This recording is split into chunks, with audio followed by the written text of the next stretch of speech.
मैं दिल की गहराइयों से बहुत बहुत धन्यवाद करता हूं। और आज जो एक बहुत ही खास पर्व है, डॉक्टर भीमराव अंबेडकर जी की जयंती पर हम सब यहाँ पर एकत्रित हुए हैं। उनके द्वारा जो दिखाया हुआ रास्ता है देश हित के लिए, प्रदेश हित के लिए, उस पे आगे बढ़ने के लिए हम सब प्रेरित हैं। आज जो संविधान हमारे देश का है उसको मजबूत करना, बचा कर रखना और उसके माध्यम से हमारे समाज के हर तबके का विकास कार्य करना, ये हमारा दायित्व बनता है। आज उनको याद करने के लिए हम सब यहाँ पर इकट्ठे हुए हैं। मैं आप सबका धन्यवाद करता हूँ। ज्यादा लंबा समय नहीं लूंगा, थोड़ा मौसम भी खराब है और सब लोगों ने वापस भी अपने अपने घरों को जाना है। मेरा सबसे थोड़ा निवेदन रहेगा कि 2 मिनट की मैं बात करूंगा, थोड़ा सा संयम रखें और हमारी बात को थोड़ा ध्यान से सुने, ताकि आपका आशीर्वाद हम लें। आपकी आवाज और आपकी ताकत के माध्यम से जो एक नया अध्याय इस क्षेत्र के भविष्य में लिखा जा रहा है, उसमें आप सबका आशीर्वाद हो, आपका सहयोग हो, आपका समर्थन हो। इस सोच से हमें आगे बढ़ना है। और सभी हमारे अलग अलग पंचायतों के प्रधानगण, उप प्रधानगण, महिला मंडल जो समस्त यहाँ पर आई हैं, एक जोरदार ताली आप अपने लिए बजाएं, सारी महिला मातृशक्ति के लिए। आज आप यहाँ पर आई हैं, मैं आप सबका दिल की गहराइयों से मातृशक्ति का बहुत बहुत धन्यवाद करता हूँ। हमारे सभी युवा साथी, बुजुर्गवान जो यहाँ पर आए हैं, बहुत लोग आज नहीं भी आ पाए क्योंकि एक बहुत छोटे अंतरकाल के अंदर इस कार्यक्रम को आयोजित करने का जो है वो हमने निर्णय लिया। मगर आने वाले समय में हम एक विस्तृत दौरा पूरे रामपुर क्षेत्र का करेंगे, आपका आशीर्वाद प्राप्त करेंगे। मगर क्योंकि समय का भी थोड़ा अभाव रहेगा, आप जानते हैं कि इस बारी कांग्रेस पार्टी ने मुझे ये आशीर्वाद दिया है, हमारे केंद्रीय नेतृत्व ने, हमारे पार्टी के आदरणीय अध्यक्ष मल्लिकार्जुन खड़गे जी ने, हमारे प्रदेश के माननीय मुख्यमंत्री आदरणीय ठाकुर सुखविंदर सिंह सुक्खू ने, हमारी पार्टी की अध्यक्षा श्रीमती प्रतिभा सिंह जी जो हमारी वर्तमान में सांसद भी है, और सब लोगों ने ये हमसे आग्रह किया, हमें आदेश दिया कि आपने इस बार मंडी संसदीय क्षेत्र से जो है वो चुनाव लड़ना है। वैसे तो आप सबके आशीर्वाद के साथ, प्रदेश की जनता के आशीर्वाद के साथ, और खास करके जो मेरा निर्वाचन क्षेत्र है शिमला ग्रामीण, जहां से मुझे दूसरी बार विधायक चुना गया, एक बहुत बड़े मार्जिन के साथ उन लोगों ने वहां से जिताया और एक नई सोच के साथ एक नई जिम्मेवारी सरकार के अंदर दी। और उसमें हमने अपने 14 महीने के कार्यकाल में मैंने हमेशा जो राजा वीरभद्र सिंह जी ने, स्वर्गीय राजा वीरभद्र सिंह जी ने जो हमें एक हमेशा सीख दी, जो एक उन्होंने हमेशा मुझे ये बात कही कि आपने अपने राजनीतिक जीवन में कभी भी, चाहे विपक्ष में है, चाहे सत्ता में है, चाहे विपक्ष में है, हमेशा सही का समर्थन और गलत का विरोध करना है और विकास कार्यों को पूरे प्रदेश के अंदर समानता के साथ पूरे प्रदेश के अंदर पूरा करना है। आज मुझे खुशी है इस बात की कि अपने 14 महीने के कार्यकाल में, सरकार के कार्यकाल में, हमने उस चीज को प्रदेश के अंदर पूरी मजबूती से करने का हर संभव प्रयास किया। थोड़ा दुख की बात यह है कि जैसे ही हमारी सरकार बनी, उसके बाद जो वित्तीय परिस्थिति हमारी सरकार की थी, प्रदेश की थी, उसकी वजह से जितनी मजबूती से हम कार्य प्रदेश के अंदर करना चाहते थे, जो हमने लक्ष्य अपने लिए सिद्ध किए थे, उनको हम करने में कठिनाइयां आई, मुश्किलात आई, मगर हम कभी भी अपने लक्ष्य को प्राप्त करने के लिए, जो हमने टारगेट अपने लिए सेट करे हैं, उसको प्राप्त करने के लिए कभी भी हम अपने रास्ते से डगमगाए नहीं। हमने हमेशा दलगत राजनीति से ऊपर उठकर विकास कार्य करने का प्रयास किया। आपदा का समय प्रदेश के अंदर आया, बहुत दुख हुआ हमें ये देखते हुए कि करीबन 300 350 लोगों की जानें प्रदेश के अंदर गई। उसके बावजूद हमने दिन रात पूरे प्रदेश के अंदर, चाहे वो कुल्लू है, मंडी है, मनाली है, आपके सिराज का इलाका है, आउटर सिराज का इलाका है, रामपुर का इलाका है, ननकरी का इलाका है, जब ये आपदा के दौर में इतना नुकसान पूरे प्रदेश का हुआ तो हम दिन रात मुख्यमंत्री जी के सहयोग के साथ लगे रहे। और आपको जानकर खुशी होगी कि एक समय में जब प्रदेश के अंदर करीबन 4,500 सड़कें बंद हो गई थी, हम दिन रात उनको खोलने के लिए लगे रहे। और प्रदेश में जितने हमारे बागवान हैं, किसान हैं, जिनके सेब का सीजन उस समय प्रदेश के अंदर बिल्कुल चरम सीमा के ऊपर था, हमने गाड़ियां लगाकर, मशीनें लगाकर उन सड़कों को खोलने का कार्य किया। और एक भी ऐसा बागवान नहीं था, एक भी ऐसा किसान नहीं था जिसका सेब समय के ऊपर मंडियों में नहीं पहुंचा। हमने ये प्रण लिया कि हम अपने बागवानों को, किसानों को पूरी मजबूती के साथ उनका सशक्तिकरण करेंगे। और साथ ही साथ इस बारी सरकार के माध्यम से हमने ये निर्णय लिया कि जो सेब आपका खरीदा जाएगा वो भी जो है वो किलो के हिसाब से खरीदा जाएगा। और उसके साथ साथ यूनिवर्सल कॉटन को प्रदेश के अंदर लागू किया गया ताकि हमारे बागवानों को, किसानों को उसका पूरा फायदा आने वाले समय के अंदर मिले। जहां तक हमारा रामपुर निर्वाचन क्षेत्र है, यहाँ पे बहुत विकास, अभी जैसा माननीय विधायक जी ने कहा और हमारे रोडू के विधायक ने भी कहा, सभी साथियों ने यहाँ पे कहा कि रामपुर के विकास के मानचित्र में राजा वीरभद्र सिंह जी ने कोई कमी नहीं छोड़ी। यहाँ पे आज कॉलेजेस हैं, स्कूल्स हैं, इंजीनियरिंग कॉलेज, जैसा अभी इन्होंने कहा कि केवल मात्र 2 इंजीनियरिंग कॉलेज हिमाचल प्रदेश के अंदर है, जिसमें से एक हमारा ज्योरी में कोटला के अंदर जो है वो बनकर तैयार हुआ। अभी हाल ही में मुख्यमंत्री जी आए थे और पीछे जो हमारा खनेरी के अंदर अस्पताल है उसका नया ट्रॉमा बिल्डिंग, उसका उद्घाटन हुआ।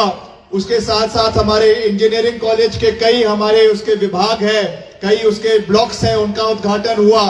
हमारे युवाओं के लिए एक बहुत बड़ा जो दत्तनगर के अंदर इंडोर स्पोर्ट्स कॉम्प्लेक्स बनकर तैयार हुआ है, उसका भी लोकार्पण किया गया। वो भी जनता को, युवाओं को खास करके समर्पित किया गया है। इस तरीके के अनेकों कार्य हमारे प्रदेश के अंदर और रामपुर क्षेत्र के अंदर चल रहे हैं।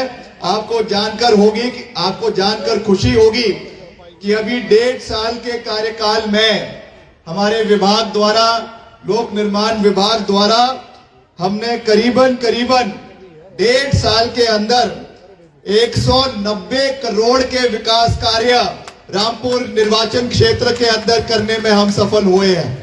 जिसमें चाहे वो ननकरी का इलाका है, चाहे वो 15-20 का इलाका है, चाहे वो सरांग क्षेत्र का इलाका है, चाहे वो लालसा डंसा का इलाका है, कोई भी इलाका हो, हमने संपूर्ण तरीके से हर इलाके में सड़कों के निर्माण कार्यों को गति देने का पूरा प्रयास किया।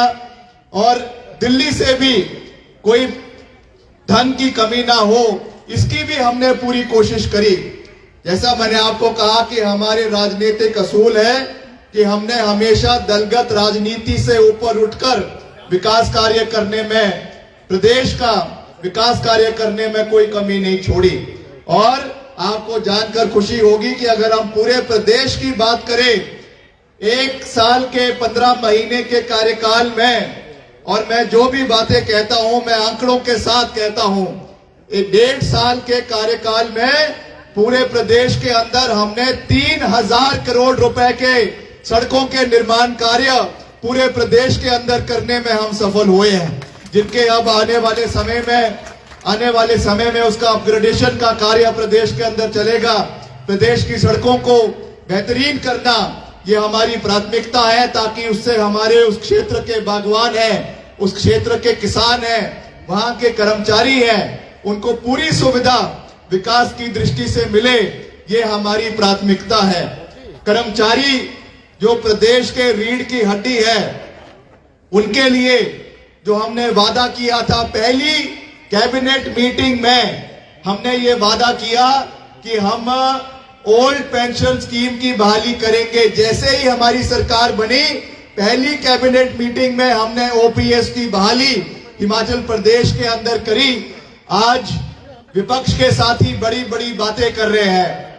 आज जो मंडी संसदीय क्षेत्र से भाजपा की माननीय प्रत्याशी हैं, हम उनका बहुत मान सम्मान करते हैं, मगर मेरी उनको ये सलाह रहेगी, मेरे को छोटा भाई बोल रही थी, मेरी उनको ये सलाह रहेगी कि जब आप बोलती है मन से, तो कृपया करके जो आंकड़े हैं, हिमाचल की परिस्थितियां हैं, हिमाचल की भौगोलिक परिस्थितियां हैं, कृपया करके उनकी जानकारी पूरे तरीके से पहले प्राप्त करें, फिर मन से बोले। आपने कहा कि कर्मचारियों की पेंशन बंद कर दी। आपको जो ये आपके साथी ट्यूटर करके बोलते हैं, जो आपको लिखित रूप से आपकी स्पीच बनाकर देते हैं, आपको जानकारी नहीं है कि हिमाचल प्रदेश की पहली राज्य हिमाचल प्रदेश था जहां पर old pension scheme Congress party की सरकार ने शुरू करी। अगर आप कर्मचारियों की इतने हितैषी हैं, तो हिमाचल प्रदेश का जो 9,000 करोड़ रुपए केंद्र के पास फंसा हुआ है, जो बकाया हमारे ओपीएस पेंशनर्स का है, उसको आप हिमाचल प्रदेश लाइए, तब हम आपकी बात को मानेंगे। बड़ी बड़ी बातें करने से कुछ नहीं होता है, बड़ी बड़ी बातें करने से कुछ नहीं होता है, मैं ये उनको कहना चाहूंगा। और साथ ही साथ हमारे जो पूर्व मुख्यमंत्री है, नेता प्रतिपक्ष है, आदरणीय जयराम ठाकुर जी, मैं उनका भी दिल की गहराइयों से बहुत मान सम्मान करता हूं। ठीक है, हमारे राजनीतिक मुद्दों पर जो है वो विरोध रहता है। आज वो कह रहे हैं कि प्रदेश में जो हमारे कर्मचारियों के साथ आप भेदभाव कर रहे हैं, महिलाओं की बात करते हैं कि महिलाओं को, जैसा अभी नंदलाल जी कह रहे थे कि 1500 की जो पेंशन है वो आपने नहीं दी। मैं ये कहना चाहूंगा, और ये भी बात मैं तथ्यों के साथ कर रहा हूं, हमारी सरकार ने, मुख्यमंत्री जी ने 800 करोड़ रुपए का बजट प्रदेश की महिलाओं के लिए, जो हमारा वादा था, उसको पूरा करने के लिए रखा।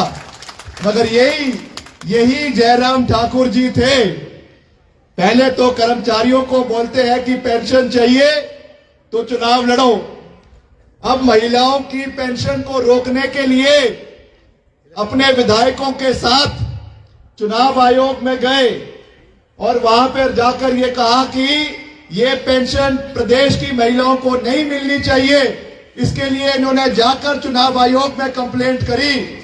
ये जब इनके नेता यहां पर आएंगे भाजपा के, इनसे आप पूछिए किस तरीके की महिला विरोधी नीतियां आपकी सरकार, आपके लोग, आपके भाजपा के साथी जो अपनाते हैं, इस चीज के ऊपर जो ये दोहरे मापदंड है, जो ये दोगले मापदंड है, ये चलने वाले नहीं है। हमको जो बातें हैं, जो तथ्य है, वो लोगों के बीच में रखने की आवश्यकता है। तो मैं आज ये आह्वान आपसे करना चाहता हूं, ज्यादा लंबी बात नहीं कहना चाहता। जैसा मैंने कहा कि मौसम भी खराब है, आपने वापस भी जाना है, मेरा आपसे केवल ये विनम्र निवेदन है, रामपुर क्षेत्र के लोगों के साथ, आप लोगों के साथ हमारा कोई राजनीतिक रिश्ता नहीं है। मेरा तो आपसे परिवार का एक छोटा होने के नाते, परिवार का बेटा होने के नाते, आपका भाई होने के नाते आपसे ये विनम्र निवेदन है, प्रार्थना है, ये विनती है कि आपने अपना भरपूर प्यार और आशीर्वाद मुझे देना है।